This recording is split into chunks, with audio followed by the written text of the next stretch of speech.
May the Lord bless and strengthen us for what is yet to come, heart dwellers.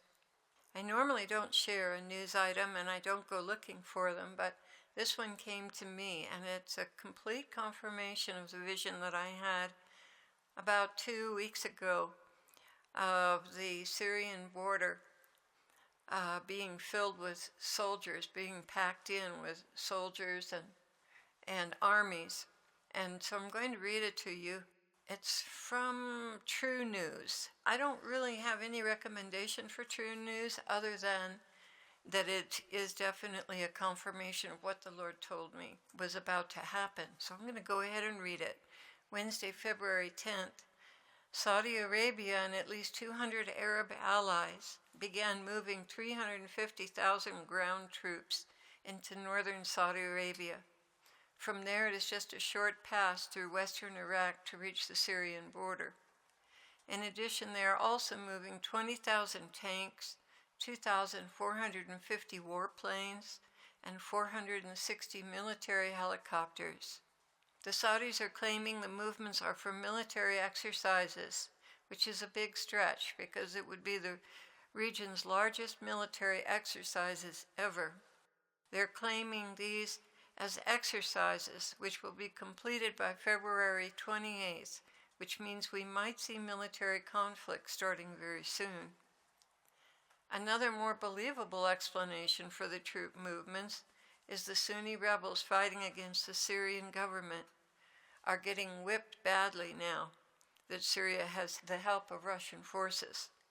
The rebels are very close to losing the war, which has been largely funded and equipped by Saudi Arabia and the United States.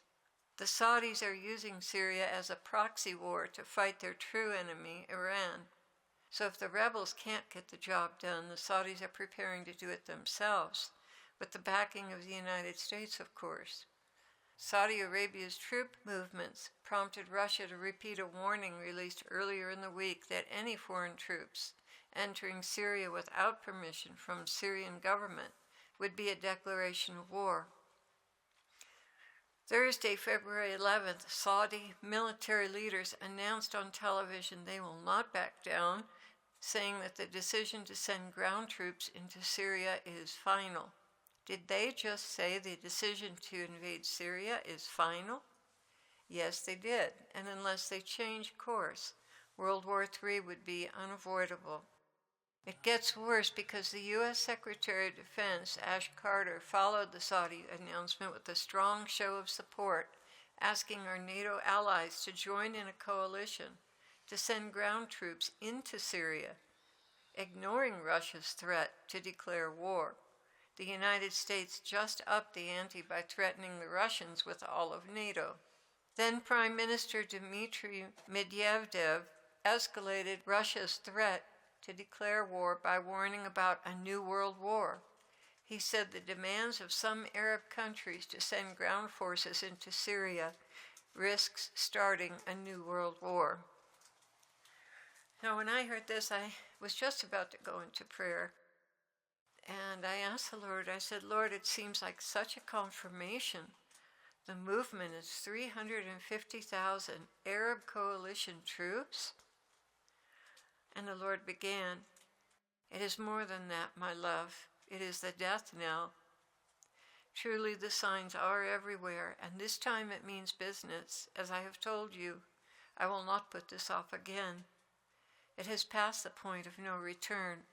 As things come to a head, my brides, I want you to press in, praying the Divine Mercy Prayer, and strengthen yourselves for intercessory burdens, which I will allow.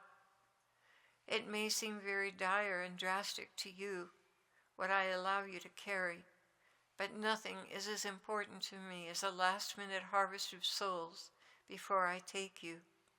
Believe me, your rewards will make you totally forget about what you suffered down here. Does not a woman forget the distress of birth pains when she is finally given birth? Even so, you will forget the tragedies and distresses of this earthly life as I immerse you in my joy. Do not expect your crosses to get lighter and lighter as we approach that time, Rather, arm yourselves with patience and faith, knowing that I foretold this time of suffering. Have you not offered yourselves to me? Have you not said you want to co-labor with me in the fields? Well, at this time in history, this is your part. You cannot rejoice over what you cannot see, so I'm asking you to rejoice in your sufferings, for they are bringing a heavy weight of glory to my kingdom, as the lost come to me, sometimes one by one, sometimes hundreds upon hundreds. Yes, conviction will be upon this battlefield. Not one Jew, Gentile, or Muslim will escape conviction. If there is a body with a soul in it, rest assured it shall be convicted and perhaps allowed a millisecond to call on me in the midst of the carnage. And I just wanted to make an aside here. He said that because there are now many laboratory humanoid bodies without souls who are trained and engaged for battle, and they do not have souls, so there's nothing to bring conviction to. They're more like machines than actual humans. He continued, as things come to a head, there will be much unrest in your country. Now will be the time to prepare for the conflagration that is coming. Focus on books and information to be handed out. This is your mission, to disseminate the truth. As you do this faithfully, as those who take over the ministry do this faithfully, I will provide everything they need. But they must be faithful to the apostolate of informing and praying for others. Your job here is almost done, Clare. Almost done. Don't stress, rest, and I will bring things to a swift and efficient conclusion. You are coming home, my brides.